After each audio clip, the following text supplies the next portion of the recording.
Imagine spending 6 whole years studying economics at a university level. You're reading every serious finance textbook out there, right? Only to suddenly discover that the real-world data completely contradicts almost everything you were just taught. Well, that's exactly the journey of the investigative student whose research we're unpacking in today's explainer.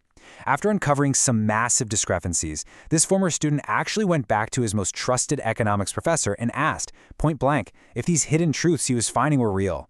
The professor's response, honestly, it's pretty chilling. He said, yes, all of it. He knew, but the textbook said otherwise. So the research we're diving into today argues that the overwhelming confusion most of us feel around money, it's not an accident. It's actually a built-in feature of the system. We're going to trace the real map of money, looking at the suppressed financial history that somehow never makes it into standard curriculums, and we'll decode exactly how the modern financial system really operates. Section 1, the textbook money myth, what they didn't teach you in economics class. To get a grip on this, the research takes us all the way back to 1903, to a remote place called Yap Island. An American doctor named William Furness visited and was completely bewildered by what he saw. The villagers there were using these enormous, solid limestone discs as money. We're talking 4-ton stones the size of an elephant. You obviously couldn't move them, so when someone bought something, the stone literally just sat exactly where it was. The entire village just collectively agreed that a specific stone now belonged to a new family. There's actually an amazing story where one family's stone had sunk to the bottom of the ocean during a nasty storm years prior. Nobody could even see it anymore. Yet it's still perfectly circulated as money because the whole island simply agreed it was there. And this brings us to an absolutely crucial definition. Money is really just a shared human agreement of value. It doesn't have to be a physical object. The giant stone on Yap Island was never the point. The agreement was. Even historically opposed economists like John Maynard Keynes and Milton Friedman entirely agreed on this. They realized these islanders actually understood money better than most modern economists do. So if money is literally just an agreement, where did that agreement actually start? Now, you've probably heard the classic textbook story, right? First, humans bartered, like trading a fish for a loaf of bread. And then when that got too messy, we supposedly invented money. Well, the research points out that this story is just a myth. Economist Adam Smith basically made it up in 1776 as a logical thought experiment, not a historical fact. In fact, a Cambridge anthropologist named Caroline Humphreys spent her whole career searching for a pure barter economy and found absolutely zero evidence of one. Instead, barter is just an emergency backup system. Pure barter only kicks in when an actual money system completely collapses, like we saw in Russia in the 90s or Argentina in 2002. So barter didn't come before money, it came after. Section 2, from stones to paper, tracing the true origins of our financial system. Okay, so if barter wasn't the beginning, what was? Historically speaking, it was incredibly simple. Neighbors just helped neighbors. They relied on a shared memory of obligations. There was no intense haggling. People just remembered what they owed each other. Money essentially began as a mental ledger of promises. Tracing this back about 5,000 years to Mesopotamia, it turns out the oldest writing ever discovered wasn't beautiful poetry or a code of laws. Nope, it was debt records, scratched right into clay tablets. Just promises. It wasn't until almost 2,700 years later in Lydia that the very first coins even showed up.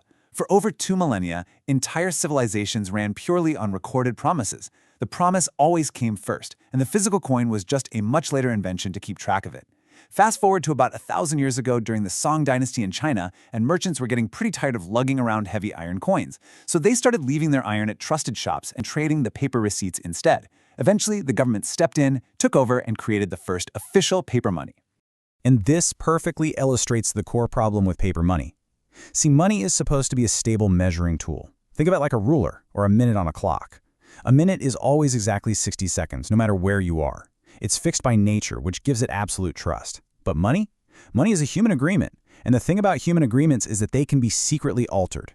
When you use paper money, you're putting your trust in a measuring tool controlled by the exact same people who massively benefit from quietly shrinking it. The Chinese government figured this out pretty fast. War was expensive, so they just printed more receipts. The metaphorical ruler shrank, public trust completely evaporated, and the whole system collapsed. Section 3. The Goldsmith's Secret Trick, the original sin of modern banking. So, the Chinese were the first to watch paper money crash and burn, but this exact same pattern popped up again in 17th century London. Picture this. You're living in a pretty dangerous city. To keep your gold safe from thieves or fires, you drop it off in the heavy vaults of the local goldsmith, and he hands you a little paper receipt. Well, pretty soon, instead of dragging heavy gold back and forth across town, everyone realizes it's way easier to just trade the paper receipts. But here's where the investigation uncovers a profound shift in banking. The goldsmith eventually realizes something crucial. On any given day, only about 10% of people actually show up to claim their physical gold. The other 90% just sits there gathering dust. So he gets a greedy idea. He secretly starts lending out fake paper receipts for gold he doesn't actually own, to other merchants, and he charges them interest. The goldsmith is literally printing more receipts than there is gold in the vault. He creates money from thin air, calls it a receipt, pockets the interest, and leaves the original depositors carrying all this hidden risk. To put that into perspective, it's exactly like parking your car in a secured garage for safekeeping, only for the garage owner to secretly rent your car out to other people every single day. He makes a massive profit off your property, while you're sitting at home thinking your car is just perfectly parked and safe.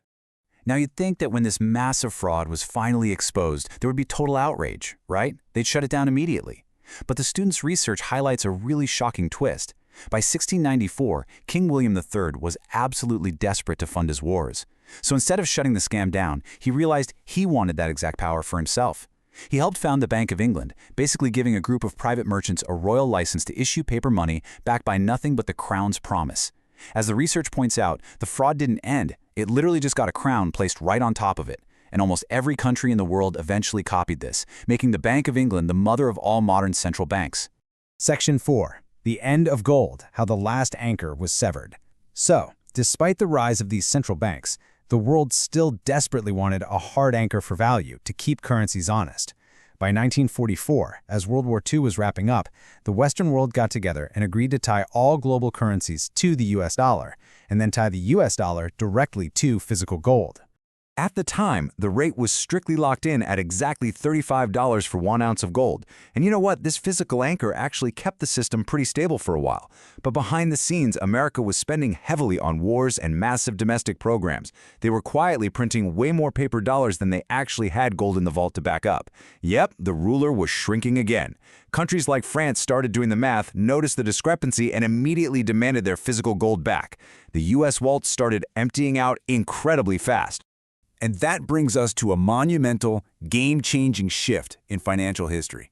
On a Sunday evening in August 1971, President Nixon went on national television and just announced that the US dollar would no longer be convertible to gold.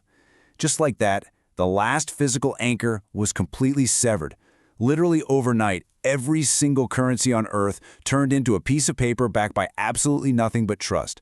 So what's the actual fallout of removing that physical anchor? Well, let's look at the numbers.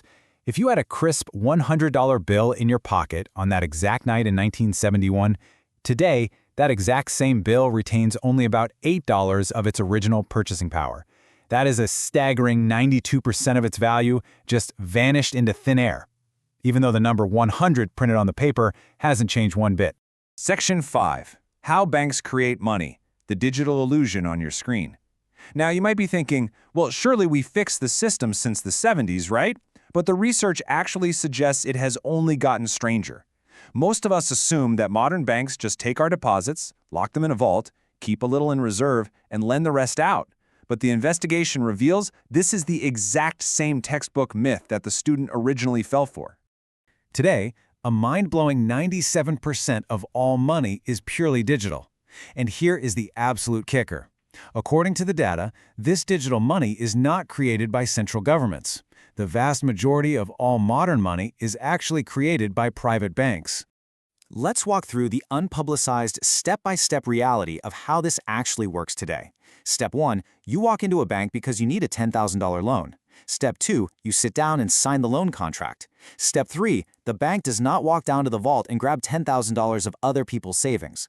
No, the banker simply types $10,000 into your account on a computer screen. Step 4, at the exact millisecond your signature hits that contract, that digital money is instantly summoned into existence. Your signature legally created the money. Private banks are pulling off the exact same maneuver that the 17th century goldsmiths did. They're just doing it on digital dashboards now. And according to the students' findings, this sets up a terrifying mathematical reality. Think about it. You borrowed $10,000, but with interest, let's say you eventually owe the bank $11,000.